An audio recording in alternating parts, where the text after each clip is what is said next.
Hello, everyone, and welcome to today's episode of the Australian CFO Show.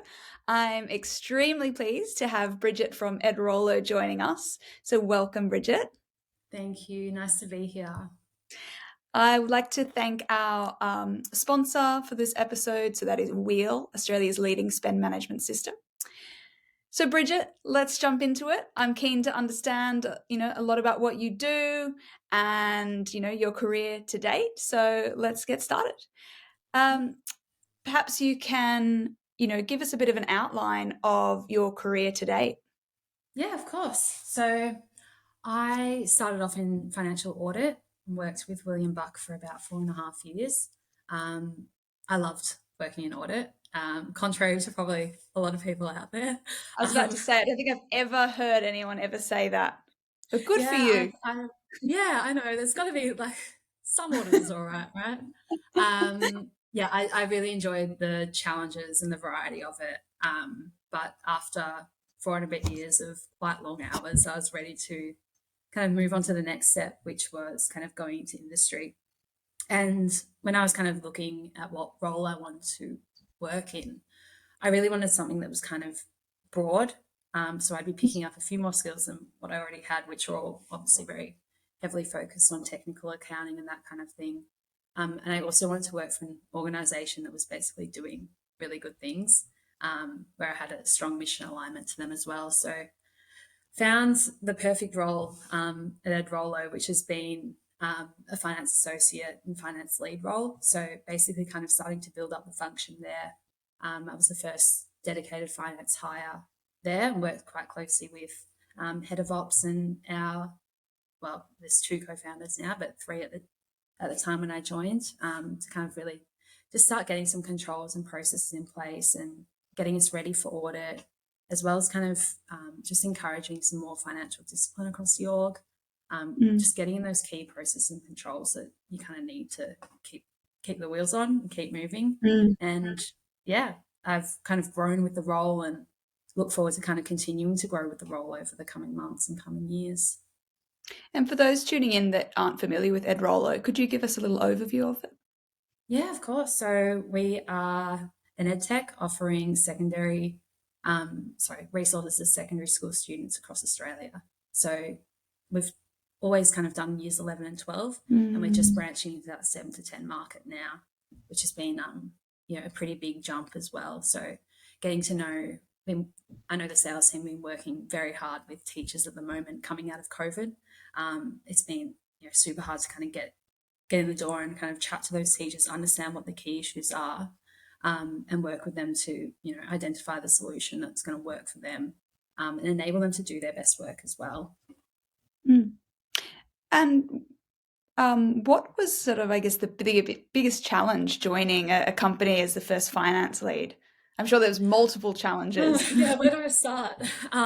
So I was quite daunted when I first came in because I, was very comfortable in my little audit bubble, Mhm. and soon had to learn a lot.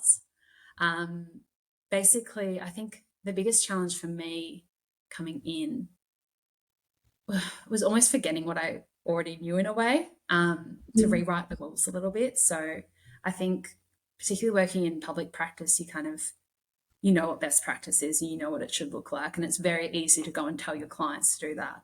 But being on Mm. the other side of that, where you actually have to try and do it, it's really Mm. quite challenging. So sometimes you're not going to get the best results straight away.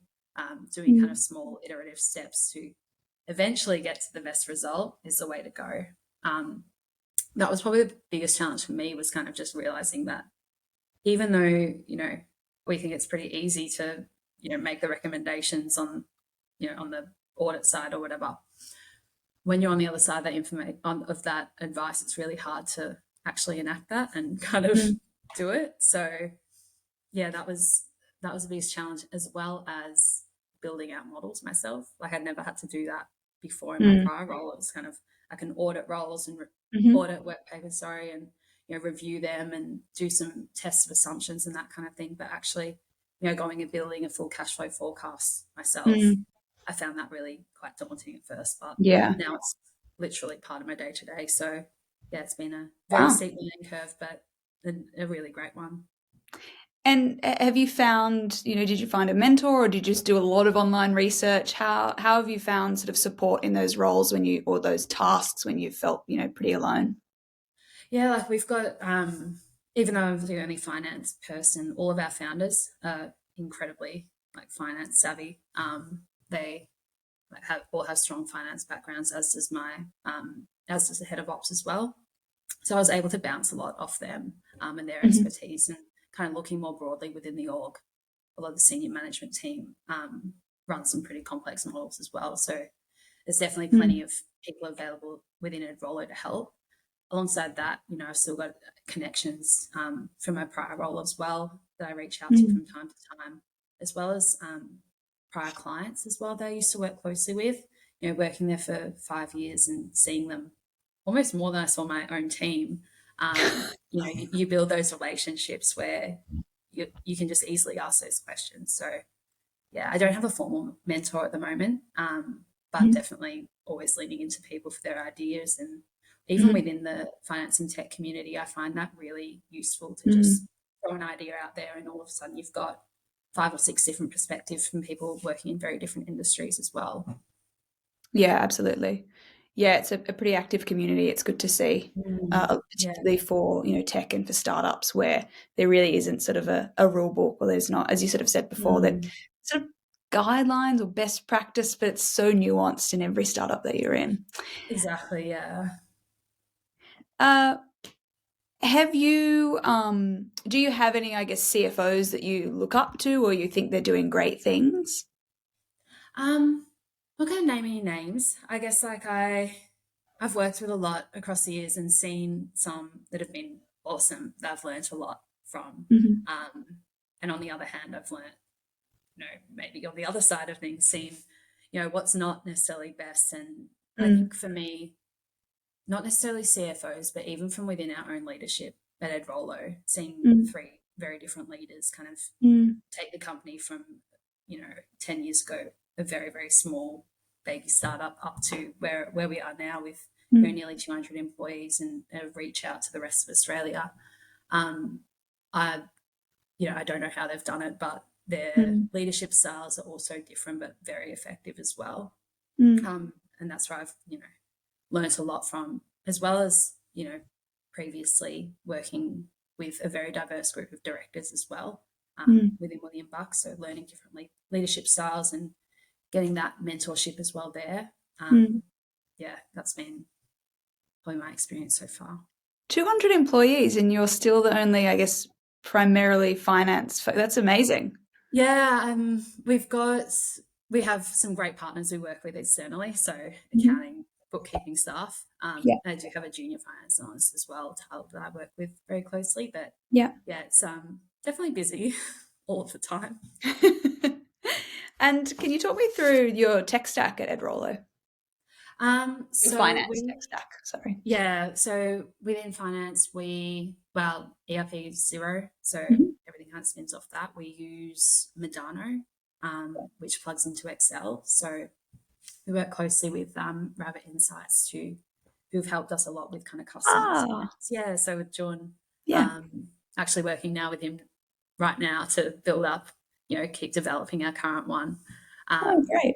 so that's been really great for me, especially because it's further developed those like Excel and modeling Mm. skills. But you can kind of click through and even get a little bit of PD yourself out of it just from working with it and kind of engaging with it.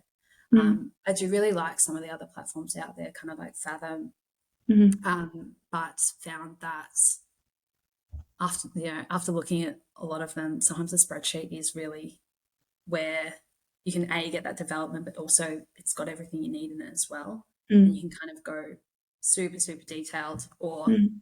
be a lot looser as well with it as well.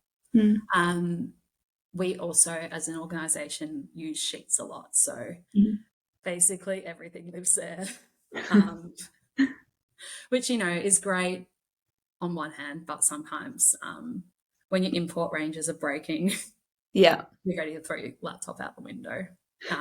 So yeah, we're working at the moment, I guess, to gain some more efficiencies, and that's where I found the community really useful as well. Is kind of like getting some Mm. inspiration, getting some ideas of getting everything to work together, and also, I guess, ensuring that all of our information is accessible, interrogable by those who need to see it has been, Mm. I guess, the most important part for us. Mm. And then final question, do you have any advice for those people that may be looking to move from a corporate role into a tech or a startup role? Yeah, for sure. I think for me, I ummed and ahed about moving for quite a while. I think when you're working within public practice, there's a very clear and comfortable career path there. Mm. But I think what you also have to think about is that you can always go back to it. You can always go back if you want, and you don't, if the leap's too scary. But I think my number one piece of advice would just be to go for it.